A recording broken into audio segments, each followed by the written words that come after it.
दिल्ली में छात्रों पर गोली चलाई गई? जवाब है नहीं। क्या दिल्ली में किसी छात्र को गोली लगी? जवाब है नहीं। क्या अमित शाह ने गोली चलाने का ऑर्डर दिया? जवाब है नहीं। दिल्ली में छात्रों के प्रदर्शन के दौरान किसी भी छात्र को गोली नहीं लगी। दिल्ली में छात्रों के प्रदर्शन पर गोली चलाने का ऑर्डर किसी ने नहीं दिया। 20 जुलाई को जब जंतर मंतर से संसद तक छात्रों ने मार्च निकाला था, तब लाठीचार्ज हुआ था, आंसू गैस के गोले चले थे। सब कुछ कैमरे पर रिकॉर्ड है।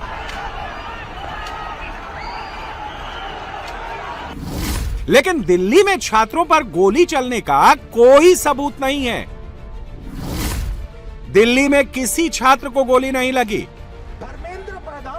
राहुल गांधी आज पार्लियामेंट में फायरिंग के नाम पर हवाई फायरिंग करते पकड़े गए। Sir, the Home Minister authorized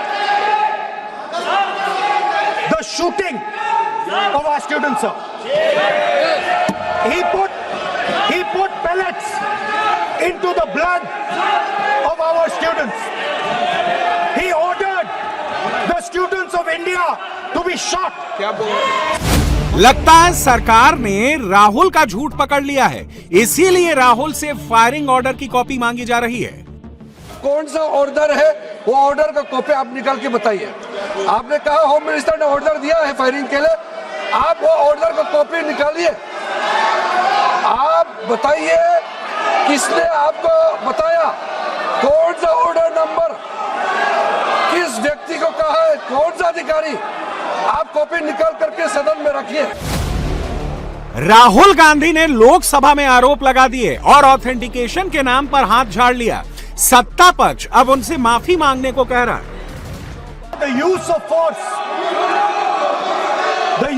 force can only be authorized by the Home Minister. No. It cannot be authorized either by the Home Minister or the Prime Minister. ऐसा नहीं चल सकता सर। आप प्रूफ दिखाओ। आपको माफी मांगना होगा सर, ये इसको हम हल्के में नहीं ले सकते, नहीं तो कल को कोई भी मेंबर उठ के कुछ भी बोलेगा। राहुल गांधी ने 2 आरोप लगाए हैं। एक आरोप छात्रों पर गोली चलाने का है, दूसरा आरोप छात्रों पर पैलेट गन चलाने का है। छात्रों पर पैलेट गन चलाने का आरोप राहुल गांधी पहले भी लगा चुके हैं, गोली चलाने का आरोप नया है। चलिए हम दोनों आरोपों की अलग अलग इन्वेस्टिगेशन करते हैं। दिल्ली पुलिस ने आधिकारिक तौर पर कह दिया है कि छात्रों पर फायरिंग के आरोप गलत हैं। रांची से दिल्ली आई एक स्टूडेंट नूतन टोप्पो ने आरोप लगाया कि 20 जुलाई को कनॉट प्लेस के इनर सर्कल पर प्रोटेस्ट के दौरान उनके कान के पास गोली जैसी चीज लगी थी। राम मनोहर लोहिया अस्पताल की डिस्चार्ज समरी में डॉक्टर ने गन शॉट लिखकर वहां क्वेश्चन मार्क लगाया है। लेकिन नूतन टोप्पो की एमएलसी यानी मेडिको लीगल सर्टिफिकेट में डॉक्टर ने गन शॉट इंजरी होने से इनकार कर दिया। इस रिपोर्ट के पेज नंबर 2 पर देखिए, डॉक्टर ने साफ साफ लिखा है कि चोट किसी ब्लंट ऑब्जेक्ट से लगी है। दिल्ली पुलिस के मुताबिक जंतर मंतर पर 20 तारीख से लेकर 23 तारीख तक जो भी हिंसा हुई उसमें पुलिस की तरफ से कभी भी गोली नहीं चलाई गई, किसी को गन शॉट इंजरी नहीं हुई है। असल में रांची की रहने वाली नूतन नाम की एक छात्र ने यह आरोप लगाया कि वो गुरुग्राम में थी, गुरुग्राम से वो 20 तारीख को जंतर मंतर पर प्रोटेस्ट में हिस्सा लेने गई थी।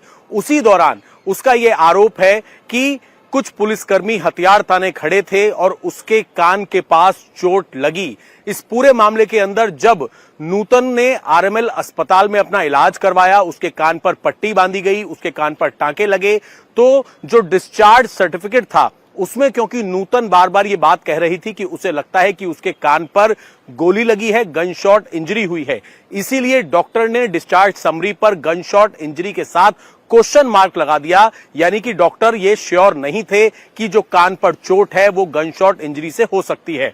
इसके बाद जो एमएलसी बनी, यानी कि जो मेडिको लीगल सर्टिफिकेट बना, जो कि एक कानूनी सर्टिफिकेट होता है जिसको डॉक्टर तैयार करके पुलिस को देते हैं ताकि पता लग सके कि जो मरीज है उसके किस तरह की चोटें आई हैं, ताकि उन्हीं चोटों के हिसाब से लीगल एक्शन लिया जा सके। उस एमएलसी के अंदर जो मेडिकल लीगो सर्टिफिकेट है उसमें साफ तौर पर यह लिखा हुआ है कि किसी ब्लैंड ऑब्जेक्ट से कान पर चोट लगी है, उसमें भी गन शॉट इंजरी का जिक्र नहीं है। फैक्ट चेक से साफ है कि दिल्ली में छात्रों पर गोली चलाने के राहुल गांधी के आरोप में कोई दम नहीं है, इसीलिए सरकार राहुल गांधी के खिलाफ ऑफेंसिव है। सबसे पहली बात तो ये कि जब वो कहते हैं कि गृह मंत्री जी ने गोली चलाने का आदेश दिया और उसे ऑथेंटिकेट करने में नाकाम है, तो सबसे पहली बुनियादी बात कि कहीं भी गोली चलाने का आदेश कोई मंत्री नहीं देता, वो मैजिस्ट्रेट देता है, एसडीएम देता है, डीएम देता है। हम सब विधायक रहे हैं, सांसद रहे हैं, हमारे अनुभव में है। इसका अर्थ ये हुआ कि उन्हें सार्वजनिक जीवन का भी अनुभव में अभाव है। दूसरी बात, ये बार बार स्पष्ट किया गया कि गोली चली ही नहीं, अश्रु गैस, टीयर गैस का इस्तेमाल हुआ, लेकिन जब गोली चली ही नहीं तो आदेश देने का सवाल ही नहीं पैदा होता। संसद के अंदर जितेंद्र सिंह तो संसद के बाहर वाणिज्य मंत्री पीयूष गोयल ने राहुल को घेरा। जबकि कोई फायरिंग हुई नहीं है तो किस प्रकार का झूठा आरोप राहुल गांधी जी लगा रहे हैं? उन्होंने माफी मांगनी चाहिए, सदन में माफी मांगनी चाहिए, देश के साथ माफी मांगनी चाहिए उनके झूठे आरोपों के लिए। रेजिस्ट कर रहे थे। राहुल फायरिंग पर फंसे तो पैलेट गन पर चले गए। राहुल गांधी ने शाम 6:15 बजे से कांग्रेस मुख्यालय में प्रेस कॉन्फ्रेंस की, तो पूरी की पूरी प्रेस कॉन्फ्रेंस पैलेट गन पर कर दी। जो हमारे स्टूडेंट्स प्रोटेस्ट पे थे, peaceful protest, non violent protest, प्यार से रेजिस्ट कर रहे थे, उन पर पुलिस अट्रॉसिटी हुई, उन पर पैलेट गन चलाया गया। ये आप फोटो देख रहे हैं। एक युवा से तो मैं मिला जिसके शरीर में पैलेट्स थे, एक आंख में पैलेट गई, उसको दिखता नहीं है, शायद कभी ना दिखे। शॉक बेटन यूज किया गया, लाठी कीलों के साथ, लाठी में कील डालकर स्टूडेंट्स को मारा गया। राहुल का टारगेट क्लियर है। पहला टारगेट धर्मेंद्र प्रधान थे। सीजेपी प्रोटेस्ट के बाद धर्मेंद्र प्रधान का इस्तीफा हो चुका है। राहुल गांधी के दूसरे टारगेट पर गृह मंत्री अमित शाह हैं और तीसरे टारगेट पर प्रधानमंत्री नरेंद्र मोदी हैं। मोदी तक पहुंचने से पहले राहुल गांधी अमित शाह का विकेट गिराना चाहते हैं। यह व्यक्ति अमित शाह जी होम मिनिस्टर हैं। पैलेट गन की यूज, लीथल फोर्स की यूज बिना होम मिनिस्टर के परमिशन लिए नहीं किया जा सकता है। हमने भी सरकारें चलाई हैं, हम जानते हैं कि अगर गोली चलाने की बात आती है, पैलेट गन की यूज की बात आती है, तो the last call is the home minister and the prime minister. We know that. तो either the home minister इन्होंने ऑर्डर किया, युवाओं को मारने का ऑर्डर, लाठी चलाने का ऑर्डर, पैलेट गन का यूज का ऑर्डर, या फिर इनको मालूम ही नहीं था। होम मिनिस्ट्री चल रही है, अमित शाह जी कुछ और कर रहे हैं, होम मिनिस्टर को मालूम नहीं कि भैया किसी ने पैलेट गन चला दी, किसी ने मतलब लाठी मार दी, वो किसी और दुनिया में थे। यही दो पॉसिबिलिटीज हो सकती हैं, तीसरी तो हो ही नहीं सकती। तुम्हारा कहना है आइदर पॉसिबिलिटी,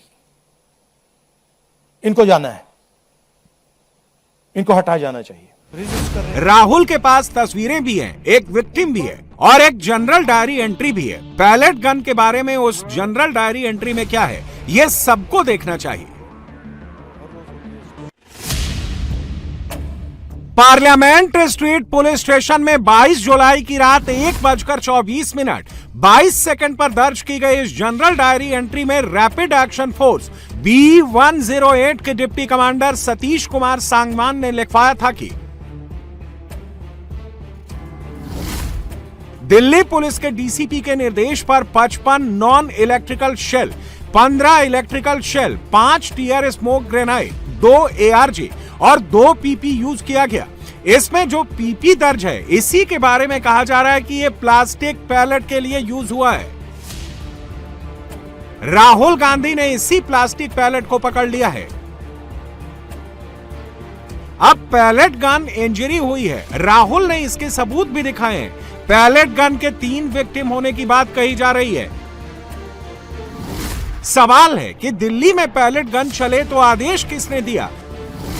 क्या पैलेट गन चलाने का आदेश अमित शाह ने दिया?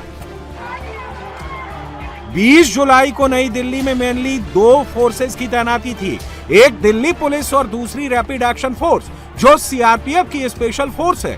पैलेट गन चलाने का आरोप आरएएफ पर लगा और आरएएफ के डिप्टी कमांडर ने दिल्ली पुलिस के एक डीसीपी के निर्देश देने की बात कही। राहुल इसे सिंप्लीफाई कर देते हैं। उनका कहना है कि दिल्ली पुलिस एलजी को रिपोर्ट करती है और एलजी होम मिनिस्टर का ऑर्डर मानते हैं, इसलिए दिल्ली पुलिस होम मिनिस्टर के अंडर में है। रैपिड एक्शन फोर्स सीआरपीएफ की स्पेशल फोर्स है, सीआरपीएफ होम मिनिस्ट्री के अंडर में है, इसलिए आरएएफ को पैलेट गन चलाने का आदेश भी अमित शाह ने दिया। 2 ही ऑप्शंस हो सकते हैं। एक ऑप्शन की होम मिनिस्टर ने ऑर्डर दिया, दूसरा ऑप्शन की होम मिनिस्टर को मालूम नहीं था कि फायरिंग होगी। In first case he is culpable, in second case he is incompetent. It can only be one of 2, तीसरा तो हो ही नहीं सकता। या होम मिनिस्टर को मालूम ही नहीं था कि गोली चल रही है, उसका मतलब है कि ही is incompetent. Otherwise he ordered it, in which case is culpable. मैं यही बोल रहा हूं, तीसरी बात तो ही नहीं। लॉजिक है ना, सदन में भी नहीं आए। Why is he not coming? Supposedly brave Home Minister of India. Why is he not in the house? 20 जुलाई को नई दिल्ली में वो हो रहा था जो कभी नहीं हुआ। 25 साल में पहली बार ऐसा हुआ कि पार्लियामेंट के गेट बंद करने पड़े। 25 साल में पहली बार संसद के गेट पर इस तरह ताले लगाने पड़े। 2001 के बाद पहली बार ऐसा हुआ कि संसद की सुरक्षा में तैनात सुरक्षा कर्मियों को इस तरह पोजीशन लेना पड़ा।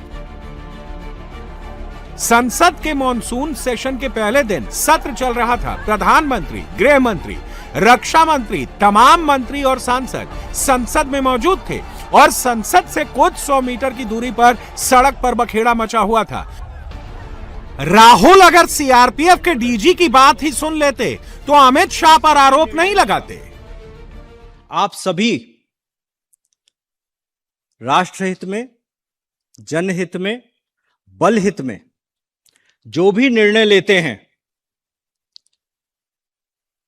जो भी एक्शन लेते हैं जो कि बोनाफाइड डिस्चार्ज ऑफ ड्यूटी में है, उन सभी निर्णयों का और उन सभी एक्शंस का संपूर्ण रूप से बल के प्रमुख के रूप में दायित्व मेरा है।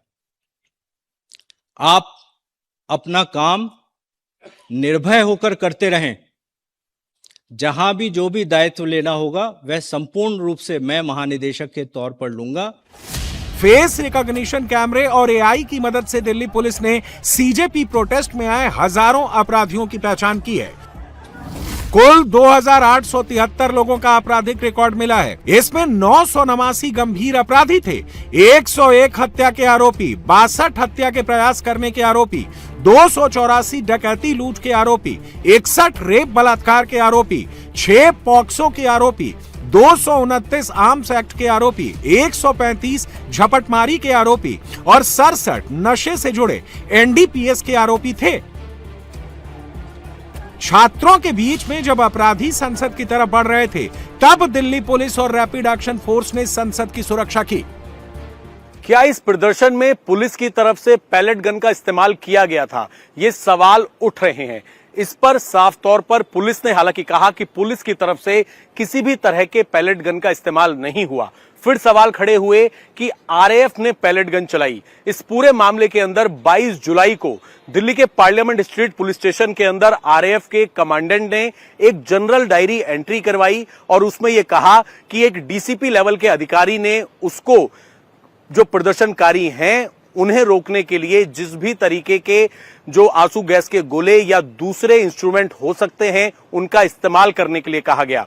इसके बाद ये जो जनरल डायरी थी उसको रजिस्टर कर लिया गया, जो पूरी घटना 20 जुलाई की थी। हालांकि जिस डीसीपी का इसमें जिक्र हो रहा है, उनसे हमारी बात हुई, पुलिस के सूत्रों से बात हुई। उनका यह कहना है कि वो डीसीपी इस पॉइंट पर मौजूद ही नहीं थे। तो आखिरकार ये जनरल डायरी कैसे कराई गई, इसको लेकर पुलिस की जांच लगातार जारी है। तो वहीं दोबारा से एक खबर फैलाई गई कि डीसीपी नई दिल्ली सचिन शर्मा ने पैलेट गन चलाने के आदेश दिए थे। इस पर भी हमारी डीसीपी नई दिल्ली सचिन शर्मा से और दिल्ली पुलिस के जो वरिष्ठ अधिकारी हैं उनसे बात हुई। उन्होंने साफ तौर पर कहा कि उन्होंने पैलेट गन चलाने का कोई भी आदेश नहीं दिया। जब भी इस तरीके का आंदोलन होता है जिसमें आउटसोर्स फोर्सेस जैसे कि आरएएफ इसमें पहुंची हुई थी, उनकी एक मीटिंग लेते हैं डीसीपी। आरएएफ का एक फॉर्मेट होता है जिसमें यह बताया जाता है कि अगर प्रदर्शन उग्र हुआ तो ऐसी स्थिति में क्या कुछ किया जाएगा। वो एक जनरल फॉर्मेट होता है जिसमें आंसू गैस के गोले अगर छोड़ने हैं उसका एक अलग कॉलम होता है, लाठी का इस्तेमाल करना है भीड़ को तितर बितर करने का, उसका एक अलग ऑप्शन होता है। लेकिन पैलेट गन के इस्तेमाल का आदेश जो है वो डीसीपी ने नहीं दिया, ये दिल्ली पुलिस के सूत्रों का कहना है। 20 जुलाई को अमित शाह का ऑर्डर क्या था? दिल्ली पुलिस को अमित शाह का ऑर्डर क्या था? एक भी कैजुअलिटी नहीं होनी चाहिए, किसी भी प्रदर्शनकारी की जान नहीं जानी चाहिए, मैक्सिमम संयम, मिनिमम फोर्स का इस्तेमाल करो। दिल्ली पुलिस ने वही किया था। राहुल को सब मालूम है, फिर भी वो अमित शाह को टारगेट कर रहे हैं। I am very happy today to see that the so-called Home Minister of this country does not have the courage to come and sit here. He does not have the courage to come and sit here. Sir, please. No नियम होता है, आप किसी बात पर आरोप लगाए तो नोटिस दीजिए। आप बिना नोटिस के, बिना किसी के आरोप नहीं लगा सकते। आपने बिना इंक्वायरी, बिना कोई इंक्वायरी की जजमेंट के कोई भी किसी पर आरोप